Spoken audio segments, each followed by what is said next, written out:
Hi అండి. So last 3 videos నుంచి మనం గవర్నమెంట్ స్కీమ్స్, స్టార్టప్స్కి గవర్నమెంట్ స్కీమ్స్ అనేవి చూస్తున్నాము.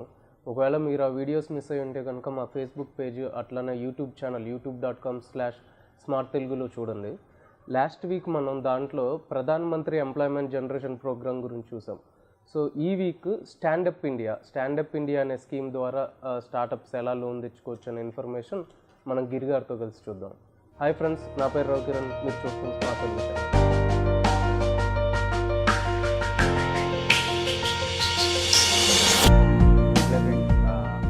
లాస్ట్ టైం చూసాం మనం ప్రధానమంత్రి ఎంప్లాయ్మెంట్ జనరేషన్ ప్రోగ్రామ్ గురించి. ఇప్పుడు స్టాండప్ ఇండియాలో వచ్చేటప్పటికి మనకి లోను 10 lakhs నుండి 1 crore మధ్యలో ఉంటుంది లోను వచ్చే అవకాశం.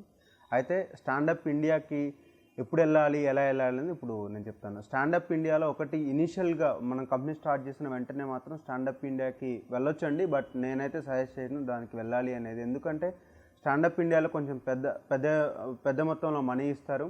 మీ బిజినెస్ స్టార్ట్ చేసి ఒక 1 year అయిపోయిన తర్వాత మీ బిజినెస్ ఎక్స్పాన్షన్ కోసం మీరు స్టాండప్ ఇండియాకి వెళ్తే మంచిదండి. ఎందుకంటే అప్పుడు ఎక్కువ మనీ వస్తుంది. అండ్ ఇనీషియల్గా మీరు స్టాండప్ ఇండియా ప్రోగ్రామ్కి వెళ్తే మీరు షూరిటీ కింద మీ ల్యాండ్ డాక్యుమెంట్స్ కానీ ఏదైనా షూరిటీ కింద పెట్టాల్సి ఉంటుంది. అదే మీరు ఒక 1 year తర్వాత వెళ్తే మీ బిజినెస్ ఏదైతే చేశారో దాన్నే మీరు షూరిటీ కింద పెట్టచ్చు. సో దాన్ని బేస్ చేసుకొని మీకు ఎక్కువ మొత్తంలో మనీ వస్తుంది. డాక్యుమెంట్స్ వచ్చేటప్పటికి అప్లై చేసేటప్పుడు సో మన కంపెనీ రిజిస్టర్ అయి ఉండాలి. ఆ company TAN, PAN, CIN number ఉండాలి. వీటితో పాటు మన ప్రాజెక్ట్ రిపోర్ట్ అండి. లాస్ట్ టైం కూడా అనుకున్నట్టు 5 సంవత్సరాలు కానీ 3 సంవత్సరాలు కానీ కంప్లీట్గా మీ ప్రాజెక్ట్ రిపోర్ట్, అందులో మీరు ఏవైతే కొంటున్నారో మీ అంటే మ్యానుఫ్యాక్చరింగ్ సంబంధించిన సర్వీస్ సెక్టర్ ఆ ట్రైనింగ్ ఇన్స్టిట్యూట్స్కి లోన్లు ఇస్తారు. వీటికి సంబంధించిన ఏవైతే కొంటున్నారో వాటి గురించి డీటెయిల్స్, రిటర్న్స్ ఎలా వస్తాయి ఇవన్నీ కూడా మెన్షన్ చేయాల్సి ఉంటుంది. సో అయితే మీరు ఇది ఇనిషియల్ స్టేజ్లో ఉన్నప్పుడు, అదే మీరు ఆల్రెడీ 1 year బిజినెస్ చేసి ఎక్స్పాన్షన్ కోసం లేకపోతే బిజినెస్ గ్రోత్ కోసం లోన్ తీసుకునేటప్పుడు అయితే మీరు 1 year చేసిన బిజినెస్ ఏంటి, వాటి నుంచి మీ క్లయింట్స్ ఎవరు ఏంటి, ఆ డాక్యుమెంట్స్ ఎక్కువ ఫోకస్ చేయాల్సి ఉంటుందండి. అయితే ఈ ప్రాజెక్ట్ మొత్తానికి, ఈ స్కీమ్ మొత్తానికి స్టాండప్ ఇండియాకి మీ దగ్గరలో ఉన్న బ్యాంక్ ఏదైతే ఉంటుందో ఒకసారి మీరు ఫస్ట్ ఆ బ్యాంక్ని అప్రోచ్ అయ్యి వాళ్ళతో మాట్లాడి దాని తర్వాత మీరు అప్లై చేయండి. మీరు అప్లై చేసేటప్పుడు కూడా ఆ బ్యాంక్ డీటెయిల్స్ అవన్నీ మీరు అక్కడ ఇవ్వాల్సి ఉంటుంది. మీరు అప్లై చేసిన తర్వాత గవర్నమెంట్ దగ్గర నుంచి ఆ బ్యాంక్ ఒక మెయిల్ వెళ్తుంది.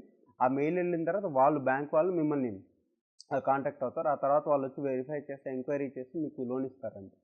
గారు, సో ఈ స్టార్టప్ ఇండియా స్కీమ్లో ఫండ్ తెచ్చుకోవాలంటే ఎలిజిబుల్ క్యాండిడేట్స్ ఎవరు? ఈ స్కీమ్ ప్రధానంగా ఉద్దేశించింది SC/ST ప్లస్ ఉమెన్స్ అండి.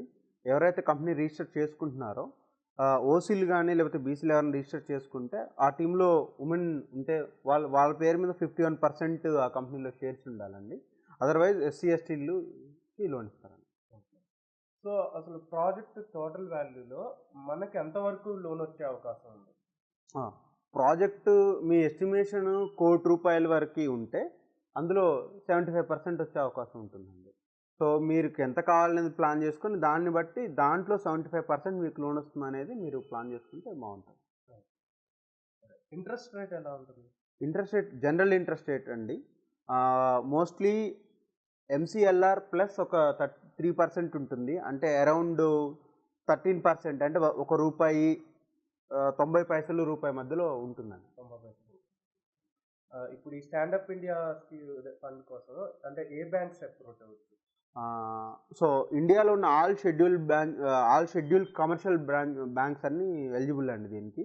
సో అంటే almost all private and government banks అంటే ప్రైవేట్ బ్యాంక్స్ కూడా దీనికి ఎలిజిబుల్ అండి, గవర్నమెంట్తో పాటు. అండ్ నెక్స్ట్ అసలు రీపేమెంట్ అసలు ఎప్పుడు చేయాలి, ఏంటి ఆ ప్రొసీజర్? రీపేమెంట్ అండి బేసిక్గా లోన్ తీసుకున్న తర్వాత 7 years మినిమంగా ఉంటుంది. సో 7 years తర్వాత పెట్టుకోవచ్చు, 7 years లోపు అనేది పెట్టుకోవచ్చు. మోస్ట్లీ అయితే 7 years తర్వాత ఎక్కువ మంది పెట్టుకుంటారు.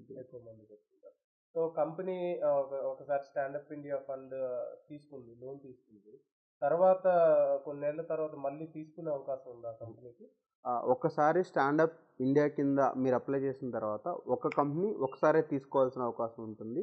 ఒకసారి తీసుకుంటే వేరే బ్యాంకులో కానీ ఆ స్కీమ్ కింద కానీ ఎక్కడ మీరు ఎలిజిబుల్ ఉండరండి, ఒకేసారి ఉంటారు. అందుకే మేము ఇనీషియల్గా చెప్పాం, చిన్న అమౌంట్ తీసుకునే ఉద్దేశం అయితే ఈ ప్రోగ్రామ్కి వెళ్ళొద్దండి. ఈ స్టాండప్ ఇండియాకి పెద్ద మొత్తంలో తీసుకునేటట్టు అయితే ఈ స్టాండప్ ఇండియాకి వెళ్తే ఫ్యూచర్లో బాగుంటుంది. చిన్న మొత్తం తీసుకునే పని అయితే ముద్రాకి చిన్న మొత్తం అంటే 10 లక్షల లోపు 25 లక్షల లోపు అయితే ముద్రాకు కానీ ప్రధానమంత్రి ఎంప్లాయ్మెంట్ జనరేషన్ ప్రోగ్రామ్ కానీ వెళ్ళడం మంచిది.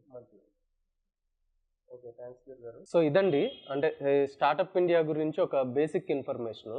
సో మీకు ఏమైనా డౌట్స్ ఉంటే ఎఫ్బీలో కానీ ఇక యూట్యూబ్లో కానీ వీడియో చూస్తున్న దగ్గర కామెంట్ చేయండి, ఆన్సర్ చేస్తాము. ఆల్రెడీ ఇదివరకు మీరు కామెంట్ చేసిన దానికి ఆన్సర్ చేసాము.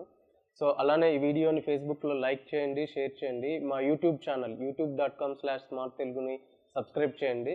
సో ఈ స్టార్టప్స్ గురించి మరింత ఇన్ఫర్మేషన్ మీకు ఈమెయిల్ రీచ్ అవుతుంది. Thanks for watching this video.